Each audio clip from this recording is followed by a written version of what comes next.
So Q1 is right around the corner. And if you're wondering what Q1 is, it's basically the period from January to March 2026. And from my experience, it's the busiest season for all B2B services. Reason why is because most companies around that time have new budgets, new money, goals, etc., which means you have to prepare right now to be the first one in line so you're not starting from zero.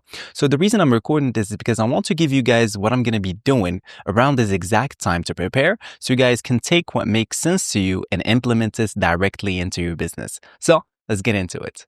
So if you guys don't know, every single January, companies and businesses get fresh budgets, basically new money to spend, which means at the end of every year, businesses kind of like just review what they did, how much they've made, and what they spent on. Then they plan for the next year. So there's new targets, new stuff they want to do, etc.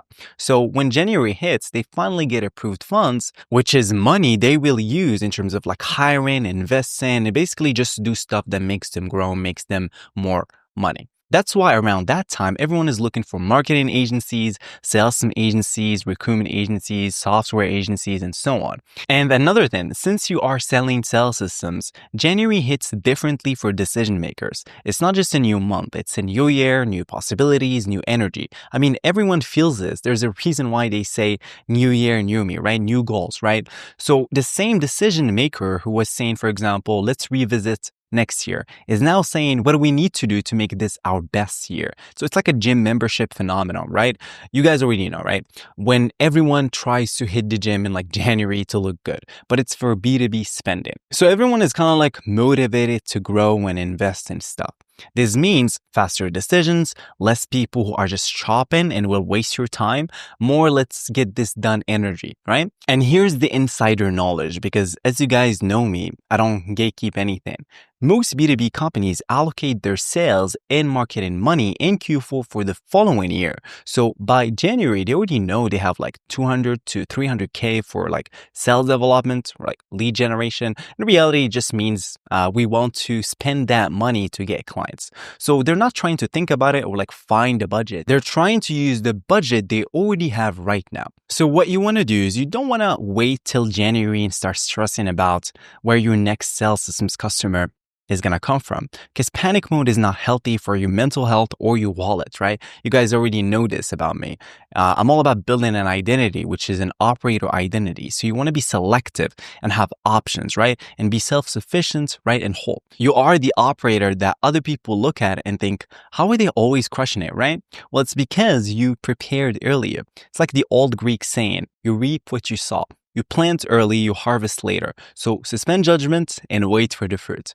So my advice is, and this is exactly what I'm going to be doing. The reason why I'm recording this is because a year and a half ago, I made a mistake where I waited until January. But this year I won't, and it would be also beneficial for you guys to not also make this mistake I made and start preparing right now before it's already too late. Because the operators, I mean you, since you are watching this, right? You are the operator that is going to dominate Q1, right? Which is going to be in January, like I said, are the ones who is going to prepare right now, right? In Q4. And that's exactly what I'm going to show you how to do, right? First, what are the industries that are printing money right now and will keep printing more money or crazier amounts of money in January? So I'm going to give you 3 industries or niches that are going to be throwing money at sales systems in Q1 based on my initial testing, because I'm always testing, and it's very cool because I'm running my own sales agency and I give you guys what's working right now. That way you're always ahead of the game. And it's kind of like the purest source, I believe. You should not be listening to someone who is not doing exactly what you want to do. It's like the old saying, don't take money advice from someone who's still figuring out how to pay rent, right? Or better yet, there's this cool concept from the ancient philosophy called eating your own cooking, right? But the Greeks actually took it further. I'm so in love with the Greek methodology, or like Indian methodology, Asian methodology, because I believe most of the world's knowledge have already been acquired and achieved, which is the reason why I like old books, because To be frank, guys, like today's books are all filtered down, bottled down, like knowledge from the OGs. So Greeks had this brutal freaking practice where if an architect built a bridge, he had to be the first person to walk across it. If the bridge collapsed, he died with it. And I believe that's real skin in the game, right? If you think about it. And I believe the Greeks had a word for it. It's called techne versus episteme. Techne is practical knowledge from actually doing the stuff. And I believe episteme is just academic, theoretical, like knowledge from books. So you want techne, not episteme. So when I tell you these three niches are gonna explode, it's not because I read it somewhere. It's because I'm literally getting on calls with decision makers within these industries. And some of them are actually friends that are starting out a business with investor money they got. All right. So the first one is gonna be biotech. And I talked about it before, but these ones are quite literally the worst when it comes to doing any sort of sales. And I was on a call with someone where I was selling them a sales system, right? Designed to connect them to their ideal clients. And it's usually big pharma companies, research centers, right? If you're wondering, and they wanted to hire SDRs to make this happen. And if you guys don't know, SDR is basically just cold call people. And the line that I use to close is how many cold calls do you think an SDR really has to make to get you clients? Most of these calls are going to go straight to voicemail or get hung up because the people you guys want to talk to don't take cold calls from random SDRs. You think some junior SDR is going to land you a $500,000 conversation with an established decision maker? Because for some context, they have billion-dollar deals. Like these places get pitched constantly by people who don't understand their work. So they're going to hang up on cold calls, obviously. So it's like sending like a 10-year-old to negotiate like $1 million deal. So like I said, biotech is one of these three. They just casually threw like $100 billion in terms of like investments, right? And these decision makers are usually PhDs, not sales agency owners or like operators. So they have no clue how to automate lead gen. And by the way, if you're wondering what they do, well, essentially, they build cool stuff like machines that suck carbon from the air, tech that makes energy without like hurting the earth. So they got a bunch of money to grow. And they don't know how to talk to potential clients who would buy their tech, which means a perfect opportunity to build them a sales system or like an AI lead gen system that can introduce them to the right people. Big companies want to use their tech. And also, they don't really flinch at 8K or like 10K because their deals are pretty huge, like $5 million. So you get to become basically the operator, their sales department that they don't have. Okay, now let me give you some value in terms of how to speak to the decision makers in the biotech industry. So when you want to sell them a sales system, speak like this. And this is coming from experience because I've had dozens of sales calls with these decision makers. So I know how they speak, right? And I also have like right now a client within the biotech space. So in my experience, they don't say leads, they say partnerships, collaborations, strategic alliances. They don't say sales, they say business development or commercial partnerships. They care about regulatory pathways, clinical validation, and market access. So see, when you mention this market access to them, let's say you're talking to them, right? Maybe you're doing like some sort of outreach or maybe you're doing LinkedIn outreach or whatever. And you mentioned market access to like a decision maker within the biotech niche, they will listen to you, right? They will listen, they would probably buy, right? What resonates with them, if you're wondering, long-term strategic value over quick wins, right? Which means they will more likely invest in a high-ticket sales system with your maintenance for plus 6 months. What does that mean? Well, they don't like these deadlines of like 30 days, right? Or like 40 days, 60 days, they want something for like long term, right? So, which is pretty good, right? This is what we want. You want to get them on a retainer for like 6 months with you being around, right? So they appreciate more like that long term thing.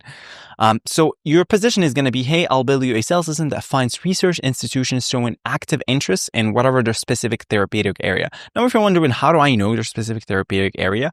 Just go through their website, right? And just check out what they do. You can also like copy the text and give it to ChatGPT, and you can tell ChatGPT, hey, give me in like 4th grade what they do, what is their specific therapeutic area.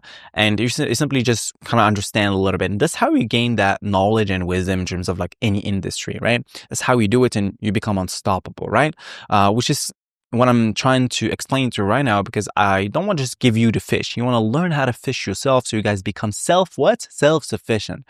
Okay. Another thing, anything that you pitch that's less than 8K will make them think you're not legit, which is kind of interesting, right? It's very paradoxical, right? This is kind of like the irony. If you guys don't know, if you pitch less than 2K or like 3K, in terms of like in some industry, they're going to be like, are you real or not? Because they understand the value of this, right? So they won't think you are legit if you're not pitching higher, right? That's the paradox. Just give that some thought. Now, you might be thinking, Saad, well, what do I build? Well, this is something that I built. I'm probably going to have to record a video on this. What you want to do is you want to first check this out. You want to name it something like that has value, that has this perceived value, which is a partnerships intelligence platform, right? So it's a sales system, but at the same time, you just give it this name, right? It just gives the like a perceived value. Now, your tech stack is going to be as follows. This is exactly what I used. Apollo, obviously, it's a lead sourcing database to find pharma companies and research institutions. Like I said, this is their ICP like 99% of the time. LinkedIn, obviously, the biggest B2B hub, right? Essentially, you're just going to build them like a system, and that system is going to basically just get the data from LinkedIn or Apollo. So these two things. And the system that I would recommend you do is just going to find pharma companies using keywords, okay? So keywords for business development, partnerships, and licensing. A reason why is because these are signals that their ideal clients, which is, like I said, these pharma companies and research institutions are seeking collaborations, right? You can also use clinical trial databases. Now, this is a hidden database that I found, and I'm just going to share with you guys because why not? They have a data and API, right? They have an API here, right? So access data in API or like download study records. So essentially you can find all the companies here, and you can totally just use this, use an API and automate the hell out of it. So this is called industry databases, like going beyond these two big ones like Apollo or like LinkedIn, right? Let me go back. So yeah, there's also Google News. Yeah, I've set this up multiple times in this channel. You just want to set up alerts from pharmaceutical companies announcing new therapeutic focus areas or research partnerships. Essentially, you just set up Google News API, right, which is this one, newsdata.io, or you can use News API, right? And essentially how it works is that you kind of like just get like you get data from a couple platforms, and you just want to filter using keywords like partnerships, funding rounds, etc., raised money, right? And obviously Crunchbase, right, where you can get pharma companies with recent fundings. They actually show you like this company got recently funded Series A, B, C, along with the investor name, etc. So you can set up a system that scrapes Crunchbase all within Epify, right? If you don't know, Epify is basically like a marketplace for scrapers. All of these are pretty like straightforward in Epify, and most of them are pretty affordable. Obviously, as you can see, this one is paper results, right? $5 per 1,000 results, so very, very affordable, right? Another thing you might be wondering, Saad, can you give me more industry databases? Because I know you guys like these. Well, you can use NIH grant database to get quick access to new research grants in their field. FDA pipeline tracker, which is again another platform, really, really good actually for the biotech niche. So there we go. Active ingredients. So check this out. You can find all of the new companies in here, right? All FDA tested, right? And these are like the partnerships that they want, right? Let's go back here. You can also use a biopharma directory. Copy this. So there's this platform, Biopharmic 2, search biotech. So free lists and alerts. So this platform is kind of like hidden too. It's like there's literally a platform that gives you alerts for biotech because people understood the value of the biotech industry, and they essentially just set up a system that does this for you, right? So you can get the one-off download or like a platform access. You can also try for free. So these are like the places where most people don't actually go because you have to actually do the thing, like I said, which goes back to the same thing that I said earlier. Only listen to people who actually do what you want to do, right? So you want to be ruthless, just like the Greeks, okay? So now let's talk about the next niche. Drum roll. Recruitment. And I know you're thinking, Saad, recruitment? You always talk about it, and I thought it was going to be the next hidden golden niche. Isn't recruitment saturated? Well, recruitment is the next niche, and I absolutely love recruitment. And it's almost like a meme right now that over plus 300 people I know sold a sales system or got their first client in the recruitment space. But here's why recruitment is still absolutely printing money, especially in Q1. First of all, remember when I said earlier, everyone is hiring in January, everyone's trying to grow? Well, companies get fresh budget And what is the first thing they do? Well, they hire people. New projects, new products, better software. All this shit requires new people. And let me give you guys real wisdom. See, recruitment agencies are basically sales companies disguised as staffing companies. They're selling candidates to companies and selling opportunities to candidates. So double-sided sales, which means they need twice the pipeline. So they're always never stopping, whether it's summer, winter, whatever. People need workers. People need people, right? So they have candidates, people, and they place them in any company hiring. But the problem is that most of them are still doing this manually. They're scrolling LinkedIn, one. They're paying for expensive software, spending copy and paste, like they send copy and paste messages. They have no idea about like hiring signals or how to use sales systems to connect with their ideal clients at scale using AI. And by the way, recruitment agencies don't flinch at like 5 to 10K because a single placement for them can be worth 15 to 50K depending on the niche. If you guys don't know, there's like, let's say there's like, they have like a candidate, like an AI engineer that is an AI developer that makes 120K a year, for example, and they place them within like an AI company. Well, they're going to take 15 to 20% of the initial salary of that candidate they place. So yeah, everyone talks about recruitment because, well, it works. It's not really saturated. It's proven. Think about it like water. Everyone needs it. Everyone's talk about it, but it doesn't make it saturated. It makes it essential. So recruitment is the same. As long as businesses grow and people need jobs, this market exists. There's new businesses every single day and they all need workers, software engineer, nurses, whatever the industry, because there's hundreds of industries within the recruitment niche, which is kind of like a tree that has thousands of branches. Every industry needs to hire people. And within that industry, there's a specific recruitment agency that does exactly that. So there's this peculiarly beautiful supply and demand between those two. And operators know when someone says saturated, it means the market is validated. Nobody talks about data industries, right? They talk about the ones that are printing money. And recruitment is the latter. Now, let me walk you guys through how to speak to decision makers in recruitment, along what resonates with them, along with what to build, right? Now, the language that they use is they don't say leads, they say clients, hiring managers, or job orders. They don't say customers, they say placements, candidates, or talents. Reason why you want to use this is because you want to talk they have to feel like you understand their work, right? So that makes the sale go easy and makes them easy to pay you and buy your sales system. Another thing is that they measure success in fill rates, time to fill, and placement fees. These are how they speak. You don't want to like nerd out about it or like learn about this. You can just casually just drop it, right? For example, and just increases your perceived value, right? They're going to be like, okay, this guy gets it, or like understand my industry. They also talk about sourcing, headhunting, and talent acquisition, right? You can name your sales system as talent placement system or like recruitment package, right? I sold multiple recruitment packages. I named them recruitment package.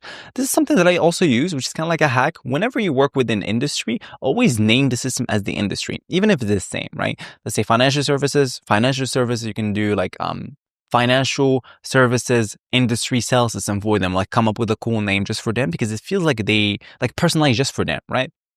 Now, what resonates with them, speed and volume, which you will say, I'll build you a system that connects you to companies actively hiring because they post job roles, right? Or job posts. The competitive advantage, you want to talk about how you can set up a system for them that reaches decision makers while other recruiters are still responders to job postings, right? You want to frame everything in terms of ROI, obviously. So you want to use the ROI language, which is one placement piece for the entire system for the year, which is going to be the closing line. Right? When you want to sell a sales system, always use this line.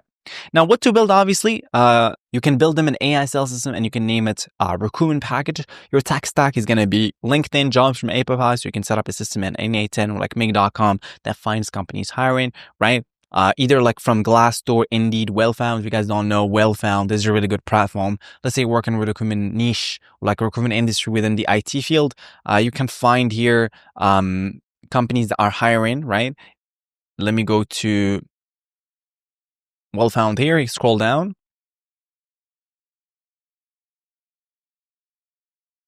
Find your next job. You will notice that these all companies are hiring, right? So you'll see here. You can also get the decision maker, which is really good. Very interesting. So these are all companies that are hiring. No Scrubs, lightning fast laundry delivery service, right? And you also get the LinkedIn, etc. And you use this to describe this. You want to use Epify, right? Glassdoor to Indeed, all from Amplify. Crunchbase to get companies with recent fundings. Because if a company, like I said in the beginning, if a company is getting money from investors, well, they need to allocate that money, use that money to grow. How do we grow? Build a better product. How do we build a better product when we need bright people? Who is going to give us the bright people? You guess that's recruitment agencies, right? You can also set up Google News to set alerts for companies announcing new offices, product launches, acquisitions, all like they acquire new people, new hires. Okay? All right. So let's talk about the next niche, right? Which is very, very interesting. Scroll up. Investment firms. And this one is some of the golden niches. And the reason why is because in the last 3 months, I noticed dozens of people got in their first clients in the investment niche. And I did some testing and I found out a couple things. Well, the first thing is they have a lot of money, right? Investment firms manage other people's money. So we're talking pension funds, wealthy people, freaking investors. Their fees are typically 1 to 2% of assets under management. So if they're managing $100 million, that's like $1 to $2 million in annual fees just for existence. So let that sink in. Now put yourself in their shoes, which is, by the way, a habit that I would highly recommend you guys get into. There's this ancient teaching that's called empathia. It literally means feeling into someone else's experience. And it doesn't mean empathy or being nice. Real empathy is strategic intelligence. When you truly understand someone else's words, their pressures, their priorities, their daily reality, you stop selling what you think they need and start offering what they actually want. It's the difference between guessing what someone wants for dinner and actually asking them literally what they are craving. So the Romans had a saying, which is, if you want peace, prepare for war. And selling this sort of stuff, if you want to have easy closes, well, you need to prepare by understanding their battlefield. What do they care about? What makes their life easier? What do they brag about to their friends, etc.? So like I said, if you put yourself in their shoes and you have that kind of money or cash flow, spending 10 to 15K on a system that could bring them new investors or deals is basically pocket change. It's like buying coffee, right? One more thing, which is an insider knowledge that I'm going to share. They have time. Unlike biotech CEOs that are rushing or recruitment agencies scrambling to get clients, investment firms think in quarters and years, not days or like weeks. This means when you get on a call with them, they're not stressed, right? They're not rushing.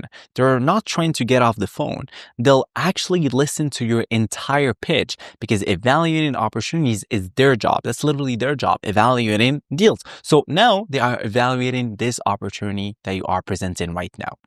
And here's what I've discovered also in my testing. Most investment firms are still networking at like country clubs or like industry events to find deals. So they suck at ASL systems, etc. And usually when you show them like just like a make scenario and this from experience that runs automatically, they think you're like some sort of like wizard. Now let's talk about what to sell them, right? And how to speak to the decision makers within the investment firms, right?